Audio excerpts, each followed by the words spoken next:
वो कहते हैं ना कि एक बिहारी 100 पर भारी, यानी कि कहावत ये है कि एक बिहारी 100 लोगों के मुकाबले काम कर सकता है, दिमाग यूज़ कर सकता है, सबसे ज़्यादा तेज़ होता है, इंटेलिजेंट होता है।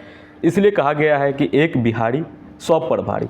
लेकिन यहाँ पर मैं एक बिहारी की बात नहीं कर रहा, यहाँ पे मैं बात कर रहा हूँ 5 बिहारी सब पे भारी।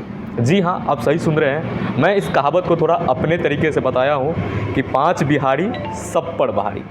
अब आप लोग कहोगे कि भाई साहब ये क्या कर दिए, तो मैं कह रहा हूँ कि अभी 5 फरवरी को दिल्ली विधानसभा चुनाव हुआ और 8 फरवरी को उसका रिज़ल्ट आया और रिज़ल्ट में बीजेपी दिल्ली में जीत गई। मतलब बीजेपी जो है वो 48 सीट लेकर आई और दिल्ली में अब उसका ही सरकार बनने वाला है। अभी सीएम का अनाउंसमेंट नहीं हुआ है, ऐलान नहीं किया गया सीएम चेहरा का, और आम आदमी पार्टी 22 पर ही सिमट गई। लेकिन इस सब के बीच जो बिहार के लोग हैं उनको खुशी का ठिकाना नहीं रहने वाला है, क्योंकि दिल्ली जो कि केंद्र शासित प्रदेश है और दिल्ली से ही पूरा देश चलता है, यानी कि मतलब केंद्र दिल्ली है और पूरे देश का जो संचालन होता है दिल्ली से ही होता है, और हमारे देश की जो राजधानी है वो नई दिल्ली है। लेकिन मैं बात करूं इतने बड़े शहर, यानी कि दिल्ली बहुत बड़ा शहर है, उस सब में जो इलेक्शन हुआ था दिल्ली विधानसभा का, उसमें 5 ऐसे कैंडिडेट हैं जो कि जीते हैं, वो बिहार के ही हैं, मूलतः बिहार के ही हैं। तो सबसे खुशी की बात तो ये होगी कि बिहार के लोग अब मतलब दिल्ली में भी शासन करने लगे हैं। मतलब जब वहाँ के विधानसभा चुनाव में 5 ऐसे कैंडिडेट जीते जो कि मूलतः बिहार के हैं। मैं बारी बारी से उनका नाम भी गिनवाने वाला हूँ, उनका नाम लेकर आपको समझाने वाला हूँ।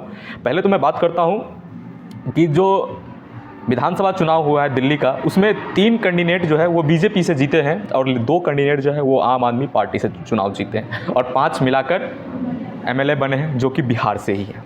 पहला नाम मैं लेना चाहूँगा अभय वर्मा, ये बीजेपी से जीते हैं और ये लक्ष्मीनगर विधानसभा सीट से चुनाव जीते हैं, और ये जो है मूलतः दरभंगा ज़िले के निवासी हैं। जी हाँ, आप सही सुन रहे हैं। मतलब अभय वर्मा जो हैं बीजेपी के प्रत्याशी और अब वो जीत गए हैं, एमएलए बन चुके हैं, वो दरभंगा के हैं। दूसरा है वो है डॉक्टर पंकज कुमार सिंह, ये बीजेपी के प्रत्याशी थे और ये भी चुनाव जीते हैं। ये विकासपुरी विधानसभा सीट से चुनाव जीते हैं और ये बक्सर ज़िले के रहने वाले हैं। जी हाँ, आप सही सुन रहे हैं, बिहार के बक्सर ज़िले के रहने वाले हैं ये। अगला जो है वो है चंदन कुमार चौधरी। चंदन कुमार चौधरी बीजेपी के ही प्रत्याशी थे और वो भी चुनाव जीते। वो जो है वो संगम बिहार से, यानी कि संगम बिहार से विधानसभा सीट से चुनाव लड़े बीजेपी के सीट टिकट पे और चुनाव जीत गए। ये है खगड़िया ज़िले के। जी हाँ, आप सही सुन रहे हैं, ये है खगड़िया ज़िले के। अगला जो है वो मैं अब ये 3 जो कैंडिडेट थे वो बीजेपी से थे, और अगला जो है 2 वो है आम आदमी पार्टी के से।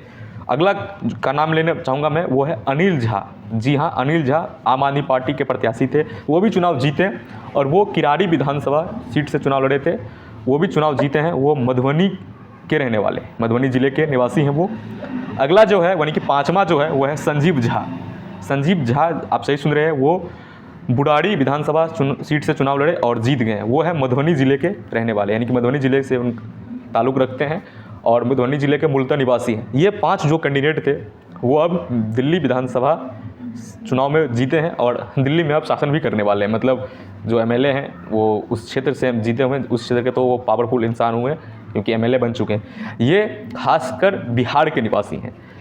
अगर आप बिहार के हैं तो इस वीडियो को शेयर करिएगा, हर एक इंसान के पास, हर एक जगह फैलाइए, क्योंकि अब बिहार के लोग पीछे नहीं रहेंगे हैं। हर एक फील्ड में आपको बिहार के लोग मिल जाएंगे, चाहे वो बड़े बड़े जॉब्स हों या बड़ी बड़ी इंडस्ट्री हो या किसी भी बड़े चीज़ में अगर बिहार के लोग ना हो तो वो काम सक्सेस नहीं हो सकता। आप देख भी सकते हैं कि आजकल ज़्यादातर खबर बिहार के लोगों को लेकर ही है, यानी कि बिहार है और बिहार के लोग कुछ भी कर सकते हैं ठान लें तो ये वीडियो शेयर ज़रूर कीजिएगा और हाँ, कमेंट कर ज़रूर बताइएगा कि ये वीडियो कैसी लगी, क्योंकि ये 5 जो है वो बिहार के लोग हैं और ये जानकारी आपको पता थी या नहीं पता थी, कमेंट कर ये भी बताइएगा और वीडियो को शेयर ज़रूर कीजिएगा।